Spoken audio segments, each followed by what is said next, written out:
अगर आप 70 के बाद भी रोज अंडे खाकर ये समझ रहे हैं कि बस अब मसल स्ट्रांग रहेंगी, तो आज की बात आपको जरूर सुननी चाहिए, क्योंकि बहुत से लोग यही सोचकर एक बड़ी गलती कर देते हैं।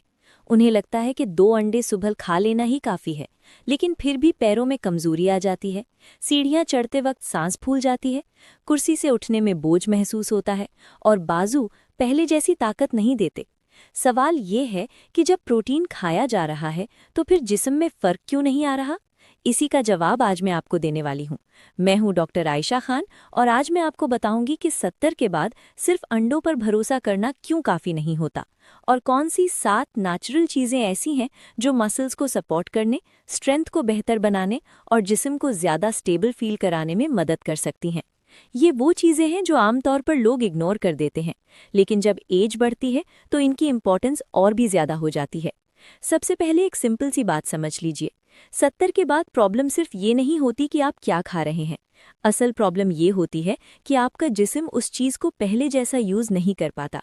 जितनी एज बढ़ती है उतना बॉडी का रिस्पॉन्स धीमा होता जाता है। प्रोटीन खाया जाता है, लेकिन मसल्स तक उसका असर कम पहुंचता है। साथ ही मूवमेंट कम हो जाती है, रिकवरी स्लो हो जाती है और मसल्स धीरे धीरे पतली और कमज़ोर होनी शुरू हो जाती हैं। इसी वजह से कई लोगों को पैरों में दर्द, जिस्म में बोझ, चलने में सुस्ती या बैलेंस में प्रॉब्लम महसूस होती है। इसका मतलब ये नहीं कि आपके लिए कुछ बचा ही नहीं, इसका मतलब सिर्फ ये है कि अब आपको ज़्यादा स्मार्ट चॉइस करनी है। और यहीं पर बहुत से लोग अंडों में अटक जाते हैं। मैं ये नहीं कह रही कि अंडे बुरे हैं, बिल्कुल नहीं, लेकिन सिर्फ अंडे ही सब कुछ नहीं। जिस्म को सिर्फ प्रोटीन नहीं, बल्कि प्रोटीन के साथ वो सपोर्ट भी चाहिए होता है जो मसल्स को यूज़ करने, रिकवर करने और स्टेडी स्ट्रेंथ देने में मदद करे। इसीलिए आज हम उन नेचुरल ऑप्शंस की बात करेंगे जो छोटे ज़रूर हैं, लेकिन एज के साथ इनका रोल बहुत पावरफुल हो जाता है। सबसे पहला नाम है बादाम। बहुत लोग बादाम को सिर्फ दिमाग के लिए अच्छा समझते हैं, लेकिन असल में ये मसल्स के लिए भी बहुत काम की चीज़ है। इसमें प्रोटीन होता है, विटामिन ई होता है और ऐसे न्यूट्रिएंट्स होते हैं जो बॉडी को रिपेयर मोड में सपोर्ट करते हैं। 70 के बाद जब मसल्स जल्दी थकने लगती हैं और रिकवरी स्लो होती है, तो बादाम जिस्म को एक स्टेडी सपोर्ट देते हैं। ये कोई जादू का दाना नहीं, लेकिन अगर आप रोज़ थोड़ी क्वांटिटी में इसे यूज़ करें तो धीरे धीरे बॉडी का रिस्पॉन्स बेहतर हो सकता है। सुबह 8 से 10 बादाम लेना एक सिंपल और नेचुरल आदत बन सकती है। अगर आप चाहें तो इन्हें रात को भिगोकर भी ले सकते हैं, लेकिन प्लेन या ड्राई रोस्टेड फॉर्म भी ठीक रहती है। यहाँ इंपॉर्टेंट चीज़ क्वांटिटी नहीं, कंसिस्टेंसी है। रोज़ाना थोड़ा सा बादाम बहुत दिनों तक जिस्म को ज़्यादा फायदा देता है, बनिस्बत इसके कि कभी बहुत ज़्यादा, कभी बिल्कुल नहीं। दूसरा पावरफुल ऑप्शन है पिस्ता। पिस्ता उन लोगों के लिए बहुत अच्छा रहता है जो दिन भर हल्की कमजोरी, सुस्ती या पैरों में जल्दी थकान महसूस करते हैं। इसमें प्रोटीन के साथ पोटेशियम और दूसरे यूजफुल न्यूट्रिएंट्स होते हैं जो मसल्स को सपोर्ट करते हैं। पिस्ता का एक और फायदा ये है कि ये लाइट होता है, आसानी से स्नैक की तरह यूज हो जाता है और 70 के बाद एज ग्रुप में लोग इसको रूटीन का हिस्सा आसानी से बना सकते हैं। बहुत लोग लंच और डिनर के दरमियान कुछ ऐसा खा लेते हैं जो सिर्फ पेट भरता है, स्ट्रेंथ नहीं देता। वहाँ पिस्ता बहुत बेहतर चॉइस बन सकता है। नमकीन या ऑयल में डूबे हुए पिस्ता की जगह सिंपल या ड्राई रोस्टेड पिस्ता ज़्यादा बेहतर रहेगा। आप मुट्ठी भर से भी कम क्वांटिटी से स्टार्ट कर सकते हैं। छोटी सी आदत होती है, लेकिन बॉडी को दिन के बीच में सपोर्ट मिलता रहता है। तीसरा नाम है अखरोट। अगर आपको लगता है कि आपका जिस्म पहले जैसा रिस्पॉन्ड नहीं करता या चलने में एक हल्की सी ढीलापन आ गया है, तो अखरोट बहुत काम की चीज़ बन सकता है। इसमें हेल्दी फैट्स होते हैं जो बॉडी के अंदर ऐसे सिस्टम को सपोर्ट करते हैं जो मसल्स और नर्व्स के दरमियान कनेक्शन को स्मूथ रखने में मदद देते हैं। एज के साथ यही कनेक्शन धीमा पड़ने लगता है और फिर आदमी कहता है कि पैर साथ नहीं दे रहे, बाजू में जान नहीं रही। अखरोट इसीलिए इम्पॉर्टेंट है क्योंकि ये सिर्फ पेट भरने के लिए नहीं, बॉडी के अंदर काम करने वाली सपोर्ट देता है। रोज़ सुबह 2 से 4 अखरोट लेना बहुत सिंपल आदत है। इसको आप ब्रेकफास्ट के साथ ले सकते हैं या अलग से। इसकी ब्यूटी ये है कि ये हैवी मील नहीं, फिर भी एजिंग बॉडी को अच्छा सपोर्ट देता है। जो लोग रोज़ ये सोचकर स्किप कर देते हैं कि इतना सा क्या करेगा, अक्सर वो कंसिस्टेंसी का असर मिस कर देते हैं। चौथा ऑप्शन है काजू। काजू को लोग अक्सर सिर्फ टेस्ट के लिए देखते हैं, लेकिन ये स्ट्रेंथ सपोर्ट के लिए भी काम आ सकता है। इसमें प्रोटीन के साथ मैग्नीशियम होता है और मैग्नीशियम का रोल 70 के बाद बहुत इंपॉर्टेंट हो जाता है। जब जिस्म में मैग्नीशियम सपोर्ट कम होता है तो मसल्स टाइट फील करती हैं, वीकनेस जल्दी आती है और रिकवरी धीमी हो सकती है। काजू इस गैप को नेचुरली सपोर्ट कर सकता है। यहाँ भी मैं ये नहीं कह रही कि आप बहुत ज़्यादा काजू खाना शुरू कर दें, बिल्कुल नहीं, बस कंट्रोल्ड अमाउंट में यूज़ करना है। 5 से 7 काजू दिन में लेना भी काफ़ी होता है। इसको आप सुबह के वक्त ले सकते हैं या स्मूदी, ओट्स या किसी लाइट स्नैक के साथ। काजू का फ़ायदा तब आता है जब आप उसे रूटीन का हिस्सा बनाते हैं, ना कि सिर्फ मेहमान आने पर या कभी कभार। 5वां और बहुत इंटरेस्टिंग ऑप्शन है मूंगफली या पीनट बटर। अब बहुत लोग इस पॉइंट पर सरप्राइज होते हैं क्योंकि उन्हें लगता है कि ये सिर्फ सस्ता स्नैक है, लेकिन सिंपल चीज़ें ही कई दफ़ा सबसे ज़्यादा काम की निकलती हैं। मूंगफली में प्रोटीन होता है, एनर्जी सपोर्ट होती है, और पीनट बटर भी ओल्डर एडल्ट्स में लोअर बॉडी पावर को सपोर्ट करने के हवाले से यूज़फुल माना गया है। इसका मतलब ये नहीं कि आप मार्केट वाला मीठा शुगरी पीनट बटर उठाएं और समझें कि बस काम हो गया। नहीं, आपको क्लीन ऑप्शन चाहिए जहां एडेड शुगर और ज़्यादा एक्स्ट्रा चीज़ें कम हों। अगर आप सिंपल रोस्टेड मूंगफली यूज़ करते हैं या थोड़ा सा नेचुरल पीनट बटर लेते हैं तो ये रोज़ाना रूटीन में बहुत प्रैक्टिकल सपोर्ट दे सकता है। जो लोग कुर्सी से उठते वक्त पैरों में बोझ महसूस करते हैं, उनके लिए ये एक अच्छा फूड सपोर्ट हो सकता है। इसका सबसे बड़ा फ़ायदा ये है कि ये महंगा भी नहीं और रेगुलर यूज़ करना भी आसान है। छठा पावरफुल ऑप्शन है ब्राज़ील नट। ये हर घर में आम नहीं होता, लेकिन बहुत स्ट्रॉन्ग न्यूट्रिशनल सपोर्ट रखता है। इसमें सेलेनियम होता है और ये बॉडी के ओवरऑल एनर्जी सिस्टम और मसल फंक्शन को सपोर्ट करने में अपना रोल अदा करता है। एज के साथ जब बॉडी धीमी होती है, मेटाबॉलिज्म स्लो फील होता है और आदमी कहता है कि पहले जैसी जान ही नहीं रही, तो वहाँ ब्राज़ील नट एक स्मार्ट एडिशन बन सकता है। लेकिन इस चीज़ का एक रूल याद रखिए, ज़्यादा नहीं। इसको बहुत क्वांटिटी में नहीं खाना। अक्सर 1 या 2 ब्राज़ील नट्स ही काफ़ी होते हैं। इसलिए इसका आइडिया क्वांटिटी नहीं, क्वालिटी है।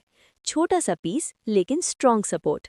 अगर आप इसको हफ्ते में कुछ दिन रूटीन में ऐड कर लें तो ये भी बहुत यूज़फुल नेचुरल ऑप्शन बन सकता है। 7वां और नया ऑप्शन है चिलगोज़ा यानी पाइन नट्स। बहुत से लोगों ने इसका नाम सुना होता है, लेकिन इसे रेगुलर स्ट्रेंथ फूड की तरह नहीं देखते। ये गलती है। चिलगोज़ा क्वांटिटी में छोटा होता है, लेकिन इसमें ऐसे न्यूट्रिएंट्स मिलते हैं जो बॉडी के एनर्जी पाथवेज और जनरल मसल सपोर्ट के लिए यूज़फुल होते हैं। 70 के बाद मसल्स को सिर्फ बड़ी क्वांटिटी का प्रोटीन नहीं चाहिए होता, उन्हें ऐसे फूड्स भी चाहिए होते हैं जो बॉडी को थकान से निकलने, रिकवरी को सपोर्ट करने और जिस्म को हल्का सा पुश देने में मदद करें। चिलगोज़ा इसी कैटेगरी में आता है। ये रोज़ाना ज़्यादा क्वांटिटी में लेना ज़रूरी नहीं, छोटी सी अमाउंट भी इनफ होती है। इसको आप मिक्स नट्स का हिस्सा बना सकते हैं या अलग से यूज़ कर सकते हैं। जो लोग नई और नेचुरल चीज़ ढूंढ रहे हैं, उनके लिए ये बहुत अच्छा ऑप्शन है। अब यहाँ एक इम्पॉर्टेंट बात समझना ज़रूरी है। इन 7 चीज़ों में से कोई भी ऐसी नहीं जो एक रात में आपकी बॉडी को बदल दे, लेकिन ये सारी मिलकर बॉडी को वो सपोर्ट दे सकती हैं जो एज के साथ छुट्टा चला जाता है। और सबसे अच्छी बात यह है कि ये सारी चीज़ें नेचुरल हैं, प्रैक्टिकल हैं और रूटीन में फिट हो सकती हैं। आपको किसी फैंसी पाउडर, किसी अजीब सप्लीमेंट या किसी मुश्किल नुस्खे की ज़रूरत नहीं। कई दफ़ा जिस्म को वही चीज़ें चाहिए होती हैं जो सिंपल हों, रेगुलर हों और सही तरह यूज़ की जाएं। लेकिन यहाँ लोग एक और गलती करते हैं। वो एक ही चीज़ को हीरो बना देते हैं। आज बादाम, कल सिर्फ पिस्ता, परसों सिर्फ काजू। इस तरह बॉडी को बैलेंस्ड सपोर्ट नहीं मिलता। बेटर ये होता है कि आप स्मार्ट रोटेशन रखें। मिसाल के तौर पर सुबह बादाम और अखरोट, दिन के बीच में पिस्ता या मूंगफली और हफ्ते के कुछ दिन ब्राज़ील नट या चिलगोज़ा। इससे आपको अलग अलग न्यूट्रिएंट्स मिलते रहते हैं और बॉडी को एक ही सोर्स पर डिपेंड नहीं रहना पड़ता। ये ज़्यादा नेचुरल भी है और ज़्यादा प्रैक्टिकल भी। अगर आपको लग रहा है कि डॉक्टर साहिबा इतनी सारी चीज़ें कैसे मैनेज होंगी, तो इसका जवाब बहुत सिंपल है। आपको सब कुछ एक ही दिन में शुरू नहीं करना। पहले एक चीज़ ऐड कीजिए, फिर दूसरी, फिर तीसरी। जब आदत बन जाए तब आगे बढ़िए। बॉडी को सपोर्ट देना मैराथन है, इमरजेंसी स्प्रिंट नहीं। जो लोग धीरे धीरे रूटीन बनाते हैं वो ज़्यादा अरसे तक फ़ायदा देखते हैं। जो लोग 2 दिन जोश में बहुत कुछ करते हैं और फिर छोड़ देते हैं, उन्हें अक्सर रिजल्ट नहीं मिलता। और एक और बात, जब आप इन चीज़ों को यूज़ करते हैं तो आपको अपने जिस्म के सिग्नल्स भी देखने चाहिए। किस चीज़ से आपको हल्का और स्टेबल फील होता है, किस से ज़्यादा देर तक एनर्जी रहती है, किस चीज़ के बाद कमज़ोरी कम लगती है। हर बॉडी एक जैसी नहीं होती, इसीलिए नेचुरल सपोर्ट का मतलब ये है कि आप अपने जिस्म को ऑब्जर्व भी करें। ये बहुत सिंपल सी आदत है, लेकिन बहुत पावरफुल है। अपना जिस्म खुद आपको बताता है कि किस चीज़ से उसे सुकून मिल रहा है। यहाँ मैं एक और छोटी सी बात क्लियर कर दूं। अगर किसी को नट एलर्जी है या डॉक्टर ने किसी स्पेसिफिक वजह से मना किया हुआ है तो फिर बिना मशवरे के यूज़ ना करें। नेचुरल का मतलब ये नहीं होता कि हर चीज़ हर इंसान के लिए सेम हो, लेकिन जहाँ एलर्जी या मना ना हो वहाँ ये 7 ऑप्शंस सीनियर एज में बहुत स्मार्ट फूड सपोर्ट बन सकते हैं। अब एक सिंपल डेली आइडिया सुन लीजिए। सुबह नाश्ते के बाद 2 अखरोट और 8 बादाम, दिन के बीच में हल्की सी पिस्ता या मूंगफली, हफ्ते के कुछ दिन 1 या 2 ब्राज़ील नट्स, कभी कभी चिलगोज़ा को मिक्स कर लीजिए और 5 या 6 काजू को कंट्रोल्ड क्वांटिटी में यूज़ कीजिए। आपको माउंटेन्स मूव नहीं करने, बस अपनी प्लेट को थोड़ा स्मार्ट बनाना है।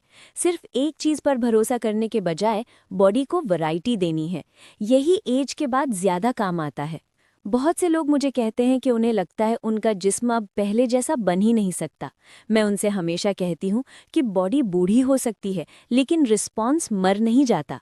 जिस्म को अगर सही सपोर्ट मिले तो वो आज भी बेहतर फील कर सकता है। सीढ़ियाँ हल्का सा आसान लग सकती हैं, कुर्सी से उठना पहले से बेटर लग सकता है, पैरों का बोझ कम महसूस हो सकता है, बाजू में हल्का सा कॉन्फिडेंस वापस आ सकता है। ये सब छोटी छोटी जीतें होती हैं और इन्हीं से जिंदगी का कंफर्ट बनता है। इसलिए आज से सिर्फ अंडों पर भरोसा मत कीजिए। अंडे अपनी जगह ठीक है, लेकिन बॉडी को और भी सपोर्ट चाहिए होता है। अगर आप वाकई 70 के बाद स्ट्रांग रहना चाहते हैं तो अपनी प्लेट को ज्यादा समझदारी से देखिए। बादाम, पिस्ता, अखरोट, काजू, मूंगफली या पीनट बटर, ब्राज़ील नट और चिलगोज़ा, ये 7 नेचुरल ऑप्शंस आपकी रूटीन को एक नई डायरेक्शन दे सकते हैं। इनमें से हर एक की अपनी जगह है, अपना रोल है, और जब आप इन्हें स्मार्ट तरीके से यूज़ करते हैं तो बॉडी को वो सपोर्ट मिलना शुरू होता है जो सिर्फ एक फूड से नहीं मिल पाता। आज का सबसे इम्पॉर्टेंट मैसेज बस इतना सा है, एज बढ़ने का मतलब ये नहीं कि स्ट्रेंथ खत्म। एज बढ़ने का मतलब सिर्फ ये है कि अब आपको अपनी बॉडी को थोड़ा ज़्यादा समझकर फ्यूल देना है। अगर आप सही फूड्स चुनते हैं, कंसिस्टेंसी रखते हैं और अपनी डेली रूटीन को छोटी छोटी स्मार्ट आदतों से भर देते हैं तो बॉडी आपको जवाब देना शुरू कर देती है। शायद धीरे, शायद चुपचाप, लेकिन देती ज़रूर है। तो आज ही डिसाइड कीजिए कि आप सिर्फ अंडों पर नहीं रुकेंगे, आप अपनी स्ट्रेंथ को वाइडर सपोर्ट देंगे। आप अपनी बॉडी को वो चीज़ें देंगे जो उसे ज़रूरत के वक्त पकड़ सकें, क्योंकि असल मकसद सिर्फ जिंदा रहना नहीं होता। असल मकसद होता है खुद से उठना, खुद से चलना, खुद से काम करना और अपने जिस्म पर दोबारा भरोसा महसूस करना। और कई दफ़ा इस सफ़र की शुरुआत किसी बड़ी दवा से नहीं, बल्कि रोज़ाना ली गई एक छोटी सी मुट्ठी से होती है।